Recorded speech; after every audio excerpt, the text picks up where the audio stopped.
तो छेनापोड़ दिवस एप्रिल 11 तारिख में छेनापोड़ स्रष्टा स्वर्गत सुदर्शन साहू जन्मदिन यह दिन को छेनापोड़ दिवस भाव पालन अनेक स्वेच्छासेवी अनुष्ठान पक्षर एप्रिल 11 को विश्व छेनापोड़ दिवस भाव पालन 2022 मसीह आरंभ होती उद्यम आउ चारिआडे विश्व छेनापोड़ दिवस पालन हो आसुछि।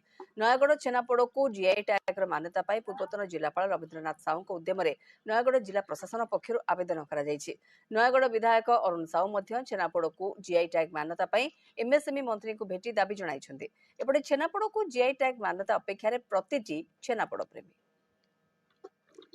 नयागढ़ वैद्यभूषण महापात्र आम प्रतिनिधि रहउछन्ते। वैद्यभूषण छेनापोड़ दिवस पालन करिबार आमे कहि परिया मुख्य उद्देश्य होउछि याको विश्वव्यापी जणैबा एक कथा को कि छेनापोड़ होउछि आमर ओरिजिन एवं नयागढ़ छेनापोड़ पय प्रसिद्ध। आज छेनापोड़ दिवस को पालन करिया पय कोन सब व्यवस्था करा जायछि कोन सब प्रस्तुति रहिछि ता छडा जीआई टैग रो मान्यता पय अनेक दिनरो दाबी होई आसुछि। कोन कहउछन्ते से बाबदरे सेठाकर स्थानीय बासिंदा।